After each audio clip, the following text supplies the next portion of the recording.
Mengakui kekalahan dalam sebuah kontestasi seperti pemilihan kepala daerah di beberapa daerah di tanah air rasanya lebih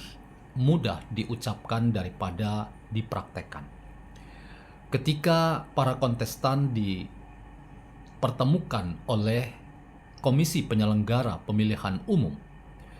salah satu bagian penting dalam tradisi dari dimulainya sebuah kontestasi adalah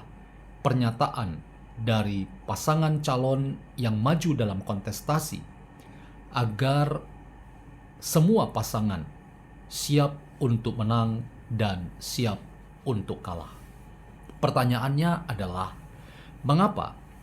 banyak pasangan calon kepala daerah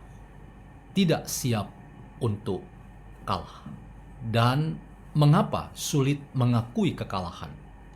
Apakah mengakui kekalahan itu ada kaitannya dengan harga diri dari sebuah keyakinan-keyakinan dasar dari sepak terjang politik seseorang dan institusi politik, sehingga ketika pengakuan kekalahan itu diberikan, itu sama dengan merendahkan institusi politik dan harga diri dari pengalaman seseorang yang masuk dalam ranah politik yang ia geluti. Bagaimana filsafat menolong kita untuk melihat bahwa mengaku kekalahan itu bukan terkait dengan kalahnya harga diri kita, tetapi ingin memastikan bahwa demokrasi kita harus berjalan menurut apa yang sepatutnya mengedukasi ruang publik sebagai demokrasi untuk rakyat, oleh rakyat, dan kepada rakyat. Selamat datang dalam channel Meragukan Filsafat, sebuah channel yang dibangun untuk turut mengedukasi ruang publik virtual Indonesia dengan menawarkan alternatif berpikir dari perspektif pemikiran filsafat untuk membaca fenomena sosial, politik, kebudayaan dalam konteks Indonesia kontemporer tanpa berpretensi untuk menggiring opini kita mempercayai pandangan-pandangan dalam channel ini. Teman-teman, satu hari setelah quick count diperlihatkan oleh lembaga riset terkait dengan kontestasi pilkada di Jawa Tengah, Andika Perkasa segera hilang di telan bumi. Ada perspektif yang melihat bahwa Andika nampaknya legowo menerima kenyataan bahwa quick count sudah memposisikan dirinya dan pasangannya berada di urutan kedua, dan Ahmad Lutfi dan pasangannya berada di urutan pertama. Dalam wawancara yang dilakukan oleh awak media dengan pasangan Andika Perkasa, Mas Hendy, diperlihatkan bahwa sebetulnya hari itu Andika dan Hendy akan bertemu untuk melihat perkembangan dari kontestasi pilkada di Jawa Tengah. Tetapi ketika terdengar bahwa quick count memposisikan pasangan Andika dan Hendy berada di urutan kedua, menurut Mas Hendy, Andika Perkasa membatalkan pertemuan itu. Dan Hendy juga mengatakan nampaknya Andika akan segera pulang ke Jakarta dan kemudian akan sibuk dengan persiapan perkawinan anaknya. Apa yang segera bisa kita tangkap dari pernyataan Mas Hendy terkait dengan sosok bernama Andika Perkasa? Saya ingin lebih positif melihat orang yang bernama Andika Perkasa, bahwa sebelum ia ada dalam posisi urutan kedua dari hasil quick count yang memposisikan pasangan Andika Hendy berada di urutan kedua di bawah Ahmad Lutfi dan Tats Yassin, sudah tegas dikatakan oleh seorang Andika Perkasa bahwa ia bersama pasangannya yang maju dalam kontestasi pilkada di Jawa Tengah sudah siap untuk menang dan siap untuk kalah. Bahkan ia juga mengatakan dalam beberapa kali kesempatan wawancara yang bisa kita temukan jejak digitalnya, ia mengatakan siap membantu pasangan Ahmad Lutfi dan Tats Yassin kalau dibutuhkan, karena mereka juga mempunyai sederetan program yang penting kalau misalnya Ahmad Lutfi dan pasangannya membutuhkan saran, pendapat, dan masukan dari pasangan Andika Perkasa dan Hendy. Nah, teman-teman, dalam konteks itulah saya ingin mengajukan sebuah tesis bahwa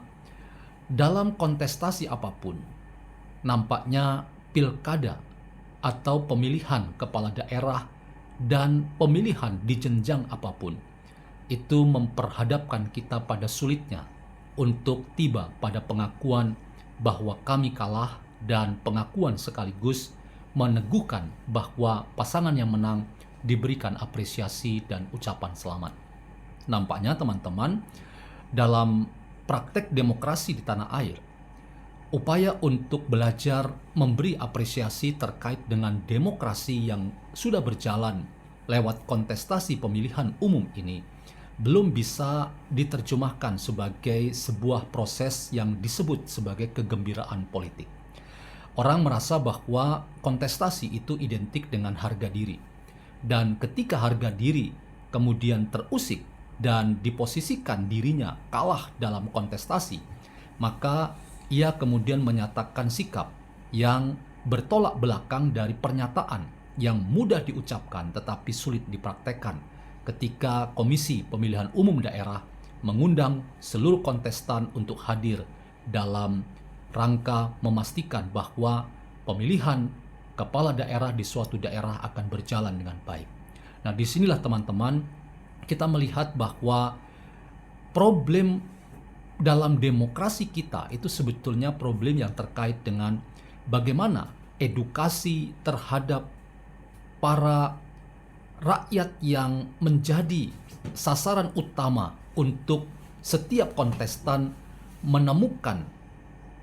panggilannya ketika ingin meraih suara sebanyak-banyaknya dari rakyat, bahwa mereka adalah orang-orang yang sudah selesai dengan dirinya. Dan ketika menjadi orang yang sudah selesai dengan dirinya, maka upaya untuk menemukan bahwa kontestasi itu adalah sesuatu yang wajar, yang jauh daripada sekadar itu dimengerti sebagai harga diri, sehingga ketika kalah kemudian diidentikan dirinya dipermalukan, atau institusi politik di mana ia bernaung, partai politik apapun, itu dipermalukan. Karena yang benar adalah sebetulnya bahwa dalam kontestasi apapun, memang akan ada yang memenangkan kontestasi dan akan ada yang mengalami kekalahan. Disinilah kedewasaan berpolitik itu menjadi tugas dari setiap aktor politik yang sadar memasuki wilayah politik yang penuh dengan kontestasi untuk ia mencapai tahap yang disebut sebagai kebesaran hati. Kebesaran hati untuk mengatakan bahwa kami kalah dan karena itu kami siap untuk memberi ucapan selamat kepada siapapun yang telah memenangkan kontestasi tersebut. Karena tanpa itu teman-teman, sekali lagi demokrasi kita diperhadapkan pada masalah, yaitu dendam politik yang tak akan habis-habisnya, yang hanya diwariskan pada generasi-generasi berikutnya, dan kita kemudian menjadi orang yang hanya memamerkan sebuah apa yang disebut dengan kehidupan politik yang penuh dengan trik-trik untuk mengalahkan dan mempermalukan lawan politik, tanpa pernah kita terpanggil untuk mencerdaskan demokrasi kita dengan menjadi orang yang selesai dengan dirinya dan menjadi orang yang kemudian cepat untuk melihat bahwa siapapun yang dipilih rakyat itu adalah yang terbaik.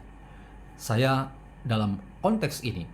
ingin memberi catatan kritis terkait dengan sosok bernama Andika Perkasa. Ia tiba-tiba hilang di telan bumi, jangan-jangan ia ada dalam proses dari internalisasi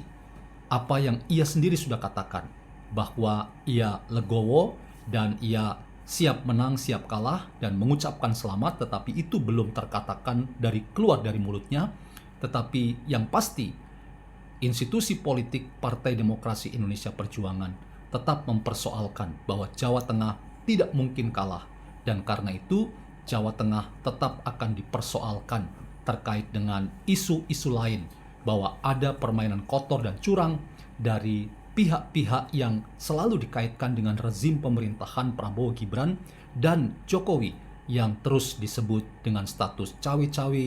dan mempermainkan politik yang memperkeruh demokrasi kita, khususnya di Jawa Tengah. Saya ingin katakan, kedewasaan berpolitik kita salah satunya adalah legowo menerima bahwa ada yang menang dan berilah ucapan selamat pada yang menang sebagai bagian dari kedewasaan berdemokrasi kita.